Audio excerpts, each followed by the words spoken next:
She looked me dead in the eye one night and said, "I need time to heal, Daniel. No intimacy. Not until I feel like myself again." First, I thought she was brave for admitting that. Vulnerable. Honest. So I nodded, held her hand and said, "Take all the time you need, Emma. I'll wait. Because that's what love does, right? It waits." But if I'd known what was really behind those words, I would have walked away that night instead of waiting like a fool. We'd been married 5 years. Our marriage wasn't perfect, but it was real. We had routines, morning coffee together, a Saturday grocery trip, little notes on the fridge. We laughed, argued, made up, and built something that felt strong. Or so I thought. But about 8 months ago, things started to shift. She became distant. Not cold, just quieter. She'd smile, but it was the kind of smile that doesn't reach the eyes. When I reached out to hug her, she'd turn slightly, pretending she was busy. When I kissed her, she'd give me her cheek. Then one night, while we were in bed, she turned away and whispered, "Daniel, I just can't. I feel broken inside. I need to heal myself first." I asked her what she meant. She said it wasn't me. That she just didn't feel connected to herself. That she was dealing with emotional exhaustion. I wanted to believe her. So I did. I told her I'd support her, that we could work through it. The next few weeks I tried everything, therapy suggestions, date nights, even just sitting beside her quietly.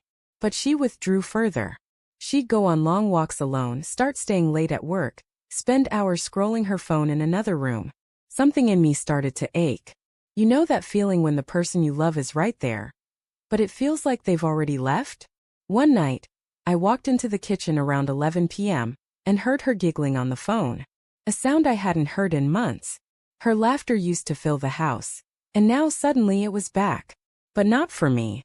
When she noticed me standing there, she froze, locked her screen and mumbled, "It's just a friend from work. He's going through a tough time." I wanted to believe her, but my gut twisted. Still, I didn't want to be that paranoid husband. I told myself, she said she needed to heal, maybe this friend was helping her do that.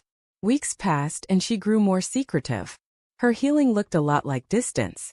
She started dressing up for work again, wearing perfume she hadn't touched in months.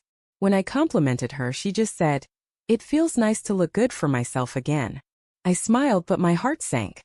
Then one evening she came home late, too late. Her hair was messy, her lipstick faintly smudged. She said she'd gone for drinks with coworkers. I asked, "Was he there too?" "That friend you mentioned." She stiffened. "Daniel, don't start. This is exactly why I can't heal. You don't trust me." That night she slept facing the wall. A few days later I decided to stop waiting. I decided to heal myself. Not to punish her, but because I realized I'd been pouring into an empty cup. I started going to the gym again. I joined a weekend hiking group. I reconnected with old friends I'd lost touch with. I started therapy, not couples therapy, just for me.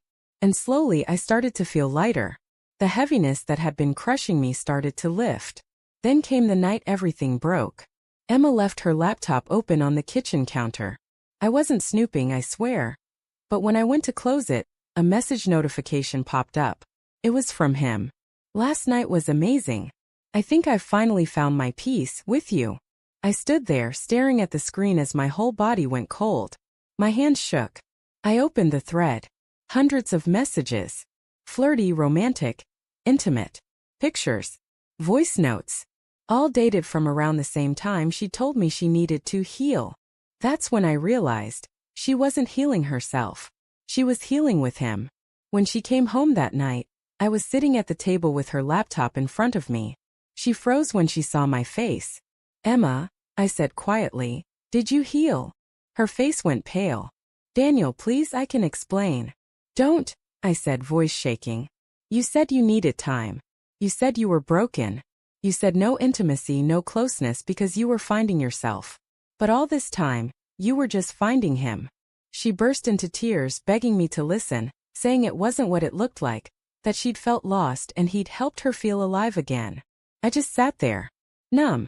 After years of love, after all the patience, all the waiting, all the nights I held back my own needs because I thought she was struggling, this was her healing.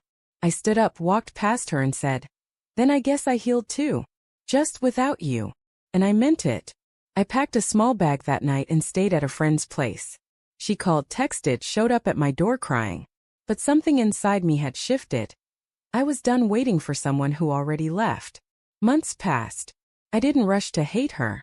I didn't badmouth her. I just let go. I rebuilt my life piece by piece. Started running in the mornings. Took a solo trip. Met new people. And one day I realized I could breathe again, really breathe. Last I heard, she'd broken up with the guy. She sent me an email once saying, "I finally understand what I lost. I hope you've healed." I didn't reply. Because she was right, I had healed. Just not the way she thought I would. And that's the thing about love, sometimes the person who breaks you is the same one who teaches you how to rebuild. But when I look back now, I don't feel anger anymore. Just peace.